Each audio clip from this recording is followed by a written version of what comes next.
Good sweet baby ink DEI Jesus in woke Californian heaven. What is this? An autistic Barbie doll. The very first thing I thought after recuperating from the cringe stroke this induced was, how the hell do you show autism in a doll? And I wasn't the only one. I actually learned of this from my local news site for once, instead of Reddit. Yes, Autistic Barbie is local newsworthy. God's in his heaven, all's right with the world.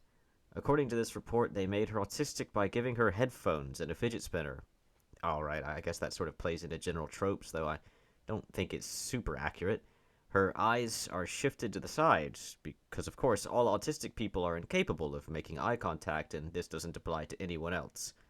A loose-fitting A-line dress. What? Short sleeves? Flat shoes? Flat as in no high heels, or flat as in not even the heel a normal shoe has? A tablet with augmentative and alternative communication apps open. Alright, at that point you may as well just write autistic on her forehead. How does this really represent autistic people in any kind of positive light? Articulated elbows and wrists which allow them to gesture stimming? I had to look this up. The dictionary definition of stimming says that it's short for self-stimulatory behavior. Really not a great name, as it's extremely suggestive, and it means that anyone who performs repetitive actions like tapping their ears, snapping their fingers, blinking, rocking, or grunting is typical. See, this is why I hate how autism is represented in media. They'll tell some actor to be autistic, and they'll sit there grunting or snapping their fingers incessantly. If that was typical, then there would be no need to learn how to be autistic. No one would need autistic people to be represented in media. Everyone would know what autistic means because it's very disruptive. And yet, this isn't really common at all, because not everyone has every symptom of autism. I am so sick of literally everything being an identifier for some neurological issue. Wearing loose clothing? Really?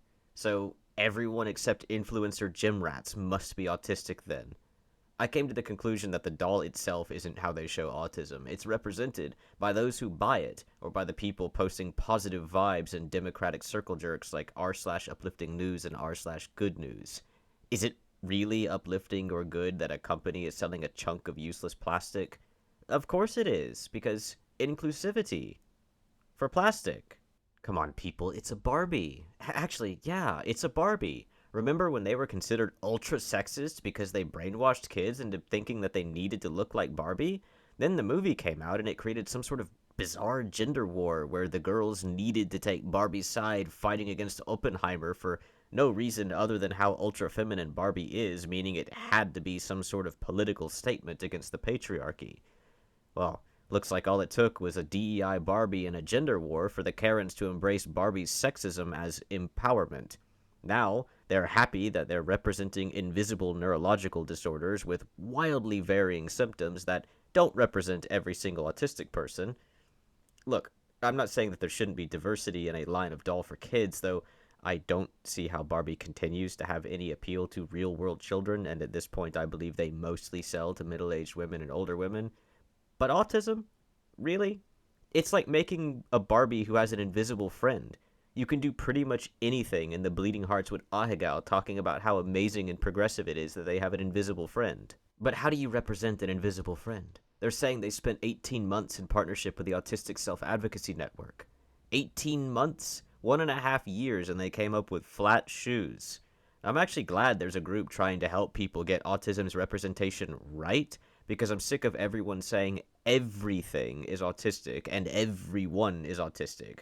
But visually displaying autism with a doll is impossible. Barbie doesn't live in a medieval hamlet. Fiction is full of wacky and over-the-top characters. You want to know what autism looks like in real life? Failing to hit the ad skip button on your tablet 20 consecutive times, hitting it harder and harder each time, and eventually audibly whimpering as a grown adult. You can't represent that with a doll. The only thing you can do is claim that it's autistic.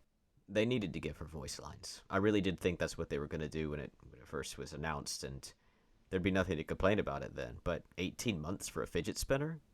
And hopefully it's obvious that I don't actually care one way or the other about autistic people being represented. I'm not against it. What I'm against is everyone's silly response to it. Because the commentary regarding Autistic Barbie or anything similar is but a single voice in the chorus of fake empathy that courses through far too much modern rhetoric.